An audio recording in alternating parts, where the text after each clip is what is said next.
warahmatullahi wabarakatuh. Waalaikumsalam warahmatullahi wabarakatuh. Qala Allah tabaraka wa ta'ala fi muhkami kitabih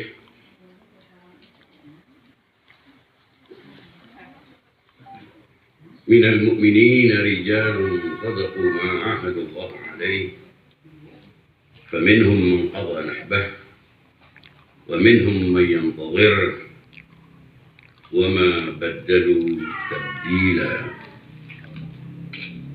وقال الله تعالى في محكم كتابه أذن للذين يقاتلون بأنهم ظلموا وإن الله على نصرهم لقدير. Pertama-tama saya mengucapkan bela sungkawa, duka mendalam atas wafatnya Al-Imam Al-Syahid Ayatullah Al-Uzma As-Sayyid Ali Al-Khamenei kepada satu persatu individu-individu para pecinta Ahlul Bait, para pengikut Ahlul Bait di Tasikmalaya, terutama yang ada di majelis ini. Azamallahu ujurana wa ujurakum. Semoga arwah beliau, ruh suci beliau diterima di sisi Allah Subhanahu wa Ta'ala sebagai pejuang, sebagai hamba yang mulia, yang saleh dengan semua pengorbanannya dan jasa-jasanya bagi Islam, bagi umat Islam, bagi kemanusiaan. Dan semoga kita mendapatkan berkah, mendapatkan semangat, spirit atas pengorbanan besar yang beliau persembahkan untuk Islam. Bapak-bapak, ibu-ibu semuanya, kita patut bersyukur karena kita hidup di zaman yang dimana kita bisa menemukan Islam tidak hanya dalam bentuk narasi-narasi, ceramah-ceramah, teks-teks, tapi kita menyaksikan Islam menyosok. Islam hadir sebagai sebuah fakta yang bisa kita lihat. Kalau sama ini Islam kita hanya mendengarkan dalam bentuk ceramah-ceramah, pandangan-pandangan, khotbah-khotbah yang seolah jauh jaraknya dengan kehidupan kita. Maka kita patut bersyukur menemukan Islam itu sebagai sesuatu yang nyata, berwujud manusia, berwujud individu-individu yang rela melakukan kemuliaan, keluhuran, keadilan, kebenaran di atas semua pertimbangan-pertimbangan duniawi, kesejahteraan, keselamatan, keamanan, ketenangan. Bila kita lihat bagaimana perjuangan rakyat Iran yang dengan semua derita yang dialaminya, resiko-resiko hidup sejak berdirinya Republik Islam Iran, diembargo, diberi sanksi, diblokade, diisolasi, diganggu dari dalam maupun luar dengan berbagai macam tekanan-tekanan yang begitu bertubi-tubi, namun tetap konsisten, tetap mempertahankan prinsip-prinsipnya, dan ia akhirnya menjadi sebuah fenomena yang unik, fenomena yang anomali, fenomena yang tidak mengikuti standar umum dunia sehingga kebingung menganalisis untuk memberikan gambaran-gambaran apa yang sedang terjadi. Banyak orang bicara tentang Iran dari aspek agama Islam, padahal agama Islam juga dianut oleh orang lain, oleh masyarakat lain, oleh bangsa-bangsa lain.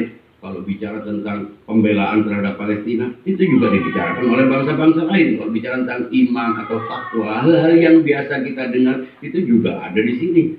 Kalau kecintaan kepada Islam, itu bahkan secara simbolik lebih semarak di negara kita, di mana majelis taklim selalu ada, ulama-ulama yang selalu hadir, ceramah-ceramah, majelis taklim dan sebagainya juga ada. Jadi kalau kita memberikan analisa dan analisa itu, kalau sama Islamnya kenapa yang ini begini? Kalau sama-sama percaya kepada Nabi Muhammad, kenapa yang ini? Ini bahkan disesatkan. Kalau percaya kepada konsep keadilan, banyak orang berbicara tentang pentingnya keadilan. Kalau bicara tentang mendukung rakyat Palestina, bangsa-bangsa lain juga bicara mendukung Palestina dan lain sebagainya. Tapi mengapa Iran? Mengapa dia rela, dia sebuah bangsa yang sebenarnya bukan Arab? Ini pertama. Negara-negara Arab justru yang lebih punya beban moral yang lebih besar. Ini kan bukan Arab. Kemudian bukan Sunni. Nah, faktanya memang Syiah. Sementara bangsa-bangsa Arab yang ada di Palestina tidak bermadzhab Syiah. Juga bukan negara yang bersebelahan dengan Palestina.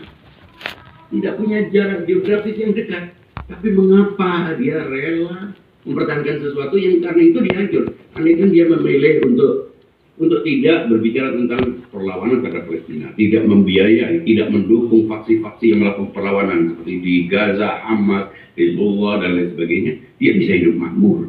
Negara dengan kekayaan alam yang luar biasa, punya minyak begitu luas besar, punya gas nomor 2 di dunia, punya semuanya untuk hidup makmur. Tapi mengapa memilih ini? Kan sesuatu yang anomali, sesuatu yang aneh. Semua dunia itu, kalau kita dengarkan ceramah-ceramah para pemimpin bicara tentang bagaimana kesejahteraan, iya kan? Mereka mengeluhkan bila harga turun atau komoditas barang itu langka dan lain sebagainya. Tapi Iran kenapa tidak? Kenapa inflasi sampai harga mata uangnya aja tidak ada nilainya dibanding dolar yang begitu perkasa? Tidak ada barang-barang mewah. Kehidupannya mungkin sebagian dari kita pernah tahu kalau Iran itu seperti semua mobil sama bentuknya, sama warnanya, dengan keadaan yang ala kadar. Mengapa rela memilih itu? Ya, banyak orang memberikan analisa. Salah satunya adalah pemimpin. Disitulah hadir sosok yang karismatik, sosok ulama, tapi tidak seperti ulama lainnya. Sosok yang seperti kita kenal. Kita kan banyak ulama, agamawan, sampai ada perkumpulannya sendiri. Di setiap kampung, di setiap gang ada kiai, ada ulama, ada ajengan, ada agama. Ini kenapa agamawan tapi bentuknya begini? Makanya Iran dengan semua keunikannya itu membuat kita, bangsa-bangsa lain, dunia ini semuanya bingung. Donald Trump, Israel, mengira Iran itu sama dengan negara lain. Dihancurkan ekonominya, ini hancur. Dibombardir, mestinya menyerah. Mengapa tidak? Apakah karena Iran senjatanya lebih kuat? Tidak. Dengan semua teknologinya Iran tidak lebih kuat. Apakah Iran punya? Tidak punya. Apakah Iran itu semuanya solid? Tidak juga. Banyak orang tidak betah hidup dalam dunia begitu. Itu kan fakta kan? Banyak orang yang tidak rela hidup dengan keadaan yang sulit, di mana dunia sekitar itu mewah, megah, makmur. Salah satu yang unik adalah menyoroti sosok Al-Imam Al-Syahid Sayyid Ali Khamenei. Nah, kebanyakan orang yang mengagumi itu melihat sosoknya. Begitu sederhananya, begitu beraninya, begitu teguhnya, tenangnya. Tidak ada wajah setitik pun kegentaran atau kegelisahan atau kepanikan yang biasanya itu kalau ukuran manusiawi, orang takut, gelisah, panik. Kita aja kalau nggak punya uang atau gaji tidak dapat atau gimana, itu kita sudah kuat. Gestur wajah kita sudah terlihat. Kita punya masalah sedikit aja berhubungan dengan orang sudah kelihatan. Ini mengapa sejak usia yang relatif muda, sekian puluh tahun memimpin sebuah negara dengan semua kompleksitasnya, dengan tekanan luar dari dalam, dengan semua ancaman-ancaman kelihatan sedih. Bahkan saat ditawarkan untuk berlindung, dia mengatakan, aku berlindung, aku orang tua, tidak ada yang aku pertahankan. Aku hanya satu orang Iran, bukan semua orang Iran. Gitu kerendahan hatinya. Mengapa sosok ini muncul di era ketika manusia itu sangat menginginkan ketenangan, egois, individualis, dan lain sebagainya. Ini kan sebuah fenomena yang umum. Nah, banyak orang mengkaitnya dengan perilaku hidupnya. Kezuhudan, tentu kezuhudan, ketakwaan. Tapi sebetulnya yang begitu juga banyak. Kalau kita tahu di Iran, ulama yang hidup itu, tokoh-tokoh yang seperti Ayatullah Bahjat, mungkin kita sebagian dengar dan sama pandangan. Tapi ini kenapa berbeda? Apa yang membedakan? Kalau beda dengan ulama-ulama, berbeda dengan umat Islam di luar lain, itu mungkin karena cara pandang Islamnya yang berbeda. Mungkin kita menganggap itu, sehingga tidak bisa lepas dari situ. Tapi kita melihat sosok Imam Ali Khamenei itu bukan karena sosoknya. Jangan lupa, kita jangan sama dengan kebanyakan orang yang mereduksi kehebatan seseorang itu hanya karena sosoknya. Figur Imam Ali Khamenei itu menjadi mulia, begitu diagungkan oleh orang-orang Syiah. Itu beda dengan orang-orang yang tidak Syiah, otomatis ya, bisa dipahami ya. Kalau orang yang tidak Syiah kan melihat, oh wajahnya, teduhnya, senyumnya, duduknya, berdirinya, bicaranya. Arti yang lahiriah. Bagaimana kita kalau mengagumi orang itu kan yang terlihat saja. Karisma. Caranya, ilmunya, belajarnya lah. Kita mengagumi sesuatu yang dibalik itu yang karena itu figurnya kita hormati, kita ikuti, kita patuhi. Kita bukan karena siapanya, tapi karena apanya. Yang karena apanya lah terbentuk siapanya. Allah SWT pernah berfirman, sama dengan bisa diterapkan. Wa ma Muhammadun illa rasul. Qad khalat min qablihi ar-rusul. Afa imata au qutila qalabtum ala aqabikum. Tiadalah Muhammad melainkan rasul. Itu artinya Nabi sebagai sosok itu dileburkan pada fungsinya sebagai rasul. Muhammad sebagai individu itu dileburkan dalam otoritas. Begitu juga Syekh Ali Khamenei, Imam Ali Khamenei, Syekh Ali Khamenei. Dia besar bukan karena sosoknya. Memang ulama, memang belajar, memang pernah jadi presiden sebuah negara yang kokoh, pernah punya pengalaman yang luar biasa. Tapi yang membuatnya dia begitu bukan karena dirinya, tapi karena otoritasnya, karena fungsi.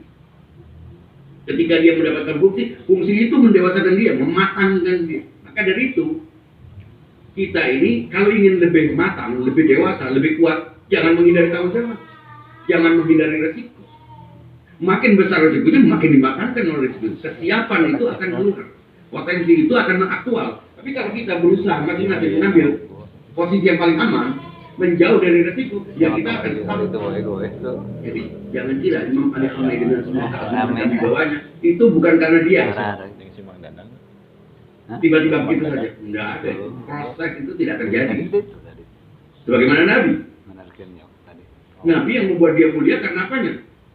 Kalau orang-orang lain kan lihat Nabi itu wajahmu seperti rembulan, inimu seperti ini, awan menutupi dalam pandangan kita. Nabi itu mulia karena kenabiannya, karena fungsinya, karena otoritasnya. Baru kita memuliakan dia. Jadi karena fungsi mama, Qul innama ana basyarun. Sesungguhnya aku ini manusia seperti kamu. Basyarun mislukum. Dia bukan di luar manusia, dia manusia. Dengan semua kemanusiaannya. Basyarun mislukum yuha. Hanya saja aku mengatakan, hanya saja aku menjadi konektor antara Allah dan makhluk, antara Allah dan hamba, antara Allah dan manusia. Itulah yang membuat dia agung. Karena resiko-resiko yang dihadapinya, karena derita-derita yang diterimanya, karena tanggung jawab yang dilaksanakannya, baru dia menjadi besar, menjadi mulia. Dan karena itu menjadi alasan kita mematuhinya, menganggapnya sebagai manusia contoh. Dia model dari ajaran yang disampaikannya. Berbeda dengan yang kalau kita lihat ulama, khutbah, ceramah, sana sini, antara ceramahnya dengan pola hidupnya, dengan perilakunya, dengan jaraknya ribuan mil.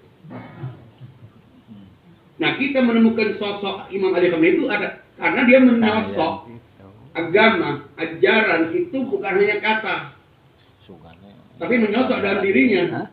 Sehingga Islam yang selama ini kita dengarkan di ceramah, kita lihat di kitab, kita baca di Facebook, di media sosial, hadir dalam sebuah sosok. Karena itu penghormatan kita bukan penghormatan yang sifatnya personal, tapi ideologis. Ini penghormatan yang rasional. Dan karena itu, karena sosok itu besar, karena demi otoritas itulah yang membuat Donald Trump, Netanyahu, dunia yang sudah tenggelam dalam materialisme ini mengira dengan membunuh dia berarti membunuh sistem. Membunuh negara, seolah negara itu bergantung kepada satu sosok. Padahal sosok ini justru dibangun oleh sistem itu. Sistem itulah yang lebih besar daripada sosok. Makanya dia sendiri dengan kerendahan hatinya mengatakan, saya ini satu orang. Meskipun dia satu orang dengan efek yang global, tapi tetap saja dia tidak mendapatkan posisinya itu lebih dari orang lain. Orang lain menghormatinya, mengagungkannya, itu urusan orang lain, tapi dia tidak pernah memposisikan dirinya lebih dari orang lain. Dan kalau bukan karena itu, dia tidak menjadi besar. Jadi, yang membuat dia besar itu adalah tanggung jawabnya, beratnya. Dan kita menghormati dia karena itu. Imam Hussein, kalau kita pernah tahu, kita agungkan karena apa? Karena pengorbanannya. Sampai dia mengatakan, apabila agama Muhammad ini meminta tumbal, aku tumbal. Ya, kita menghormatinya karena itu. Bukan karena dia kemudian dia bisa terbang, dia bisa menghindari pedang, dia tebal. Apa istimewanya? Orang dihormati itu karena daftar panjang pengorbanannya, daftar panjang resiko yang diterimanya. Nah, Imam Ali Khamenei, kita ini sebagai pengikut Ahlul Bait punya cara pandang terhadap otoritas lebih dari sosok. Sosoknya bisa berganti orang. Ternyata Imam Ali Khamenei itu terbunuh, itu pilihannya. Harus ada pengorbanan, dia harus memberikan contoh. Persis sebagaimana Nabi Yunus yang mengorbankan dirinya. Kalau pemimpin mencari cara yang paling aman, mencari hidup yang paling aman, dia tidak layak sebagai pemimpin. Berarti bukan pemimpin. Maka itu konsep otoritas, konsep kepemimpinan dalam Ahlul Bait ini berbeda dengan orang lain. Islamnya sama, prinsip keadilannya semuanya juga prinsip keadilan. Apa yang membuatnya beda? Otoritas. Kewenangan yang dipegang. Kewenangannya bukan kewenangan sekedar ngajar jadi guru atau dihormati sebagai ustadz, sebagai kiai. Kan? Dia adalah ejawantah bahwa ajaran Nabi ini dengan semua gangguannya sepanjang sejarah itu bisa hidup, bisa menciptakan sebuah masyarakat dengan ketahanan yang sama dalam gradasi. Artinya yang berpandangan seperti Imam Ali Khamenei itu bukan hanya satu orang. Semua orang yang berada dalam lingkarannya juga memiliki pemahaman yang sama, meskipun dengan intensitas dan kualitas yang berbeda sampai yang paling rendah. Kalau tidak, ya hancur. Imam Ali Khamenei syahid, tergugur, ya habis. Persis seperti yang ada di benaknya si Donald Trump dan orang-orang yang pandangan dengan itu, mengira ini hanya pemujaan kultus individu, selesai. Ini anggap masa-masa hanya romantisme.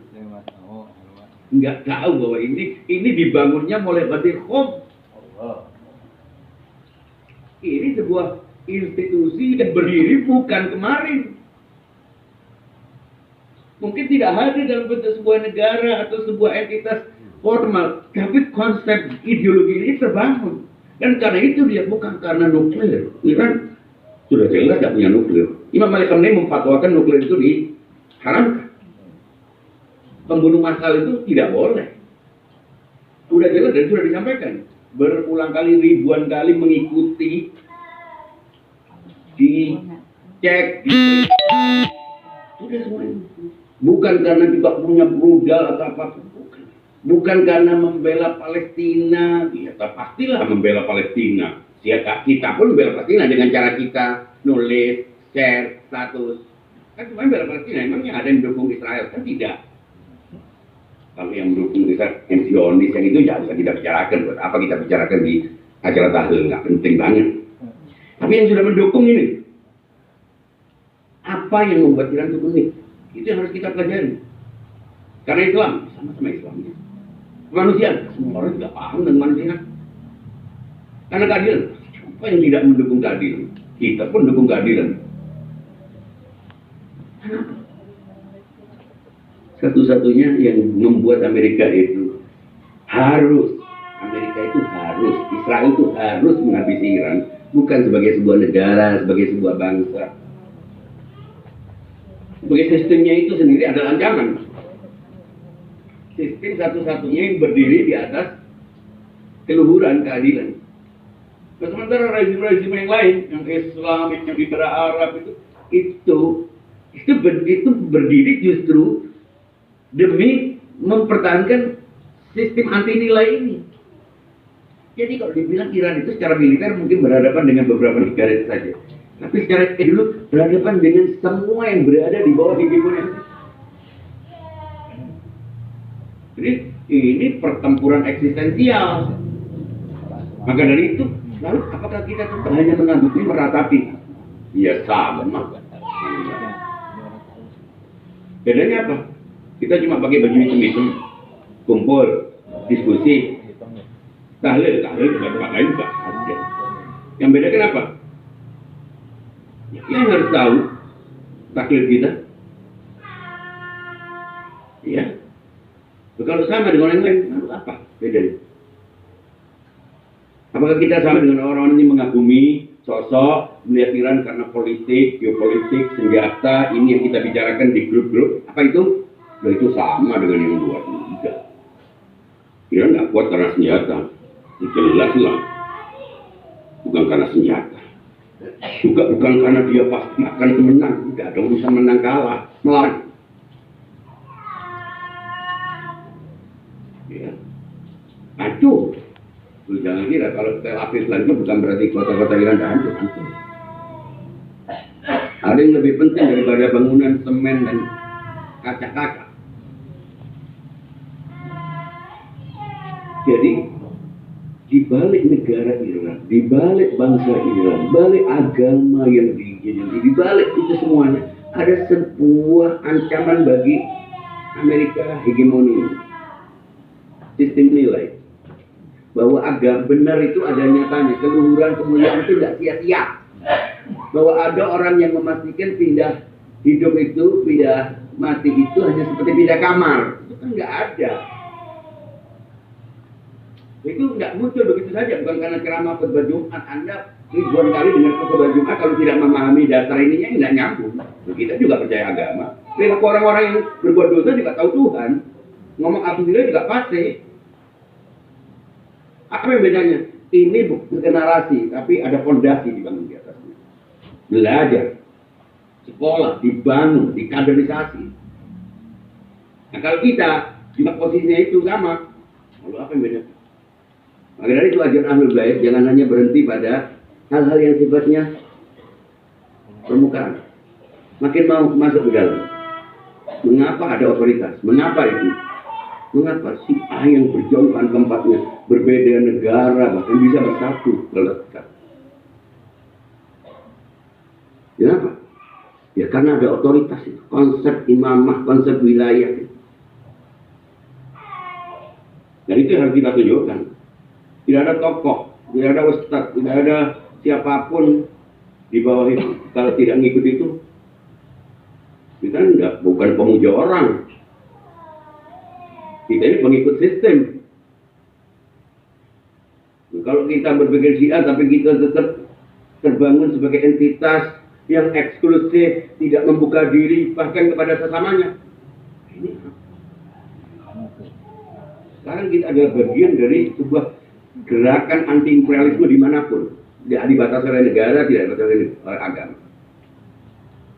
Itu karena apa? Kita yakin bahwa di balik itu semuanya ada sebuah sistem keadilan yang akan tegak, sistem kebenaran yang akan tegak.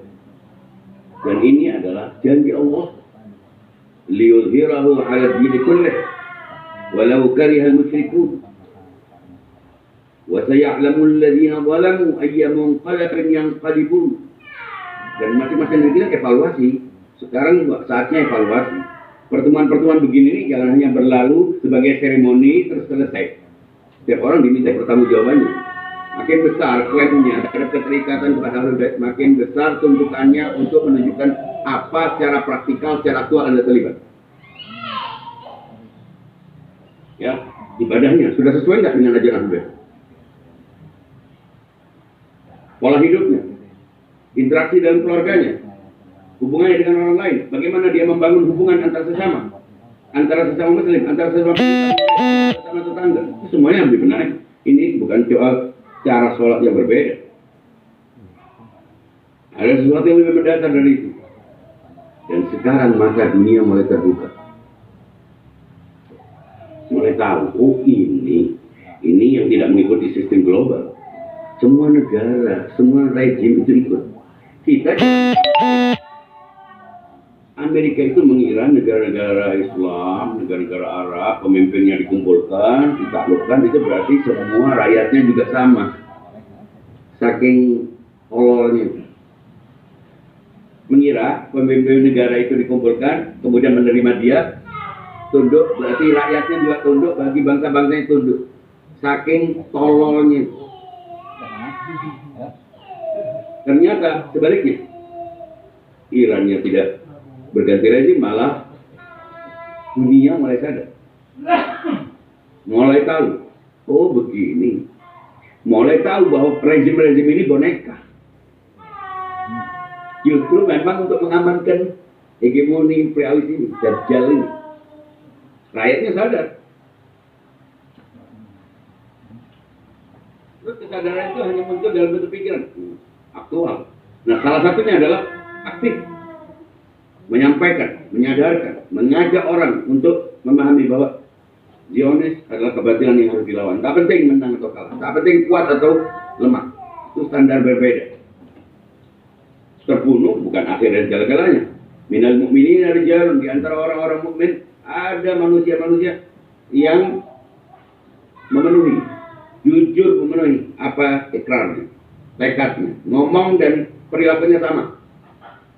Keyakinannya terwujud dalam tindakan. Ma'ahadullah alaih, sudah tekan kontrak dengan Allah.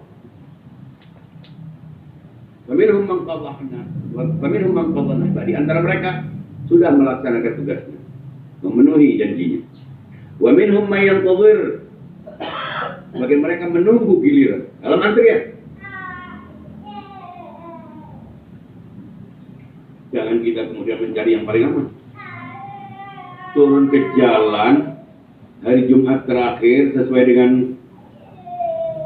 instruksi kita mencari aman. Ya, ini gimana tuh? Padahal belum apa-apa, hanya modal suara dan gerak kaki, mengeluarkan beberapa receh untuk sekedar ada gaung dunia untuk melawan kezaliman. Belum diminta apa-apa. Nah, itu berarti kita sudah mulai sadar bagaimana kita tidak bisa direduksi dengan pandangan-pandangan kita sendiri. Otoritas itu harus wujud dalam bentuk kepatuhan, tidak hanya untuk dikagumi, tidak hanya dinarasikan, dipuji-puji, tapi diwujudkan. Masing-masing dari kita punya tanggung jawab untuk menghadirkannya. Makin besar resikonya, makin besar pengorbanannya, makin besar reward. Selalu sepadan antara pengorbanan dengan reward. Makin kecil resiko kita ambil, makin kecil, dan tidak berada di antrian. Wa minhum may yantazir wa ma badalu tabdila. Kita menanti fajar kemenangan itu, tapi kita aktif. Maka dari itu kita perlu konsolidasi, kita perlu memperkuat solidaritas, belajar, berusaha untuk memperkaya diri sendiri, tidak puas dengan apa yang sudah dipahami, membuka diri, menghilangkan ego, rela untuk turun ke bawah, rela untuk mengetahui tidak tahu, sadar diri, tahu batas. Karena dalam kesyiahan yang dituntut adalah kepatuhan, bukan yang paling pintar. Said Hasan Nasrullah itu bukan ulama besar kalau dilihat dari jenjang pendidikan. Tapi mengapa begitu konsistensi dan kepatuhan? Kepada siapa? Pada pemimpin tertinggi. Tidak ikut berpendapat, ikut jalan. Dan itulah makna bertasyayyu, berwilayah. Jadi kita ambil hikmah dari syahidnya Imam Ali Khamenei itu adalah justru melejitkan kesadaran kita. Kita mungkin lalai. Kita mungkin berebut untuk cari aman. Karirlah, inilah, memang harus ada yang dikorbankan. Karbala hadir untuk itu. Dijungkir balikkan. Kita mengagumi, memperingati Asyura 7 itu apa? Sudah diputar seperti film tahunan gitu. Oh ternyata memang harus ada yang mencari derita. Harus ada yang mau mengambil resiko. Dan itu sudah dicontohkan dari Imam Hussein. Jadi mari teman-teman, kita ini sudah di ambang usia dunia. Tidak lama lagi episode terakhir dari kehidupan ini akan nyata. Dunia makin dikuasai oleh kekuatan zalim. Ya. Dan beruntunglah kita. Bersyukurlah kita kalau kita termasuk orang-orang yang menyatakan diri menjadi bagian dari itu. Tapi bukan hanya secara oral, bukan hanya secara seremonial, tapi juga kita terima itu dengan tanggung jawab kita. Masing-masing dari orang tahu tanggung jawabnya sesuai dengan kemampuan. Harta, cek, kewajiban khumusnya apa, kemampuan, pikiran, apa yang bisa diberikan, skill, ini semuanya bergabung, laki maupun perempuan. Tanggung jawab kita di rumah tidak berarti mengabaikan tanggung jawab komunal kita. Saatnya kita melakukan konsolidasi, memperkuat diri, dan menjadi bagian dari bangsa yang terbaik, bangsa Indonesia. Pengikut Ahlul Bait harus menjadi yang terbaik dari bangsa Indonesia. Ya, kita punya kepatuhan, sifatnya keagamaan, lintas negara, tapi kita juga punya kepatuhan, komitmen betul terhadap identitas kita sebagai bangsa Indonesia. Bersinergi. Dan saya kira pengalaman saya berada di tengah-tengah ikhwan di Tasikmalaya dalam waktu yang cukup lama intens berdialog meskipun hanya sehari, itu cukup memberikan optimisme kepada saya. Banyak di antara teman-teman di Tasikmalaya yang memiliki kemampuan, memiliki intelektualitas, memiliki posisi-posisi strategis yang bila itu digabungkan, disinergikan, itu akan menjadi mercusuar yang akan baik bagi komunitas, bagi pengikut Ahlul Bait, bagi bangsa Indonesia, bagi umat manusia. Itu saja yang bisa saya sampaikan. Walaupun saya tidak bisa hadir bersama teman-teman di Tasikmalaya ini ya karena puasa dan tugas-tugas lainnya. Mohon maaf semuanya, kepada Pak Kodra, kepada yang lainnya, kepada Pak Ahmad dan semuanya. Ibu-ibu, terima kasih. Mohon maaf, mohon doa. Semoga kita makin kuat, makin sehat, lahir dan batin, makin optimis, makin percaya dan terus berada dalam penantian aktif terhadap kehadiran Sahibul Asri wa Zaman arwahuna lima qadamihi fidah. Wassalamualaikum warahmatullahi wabarakatuh.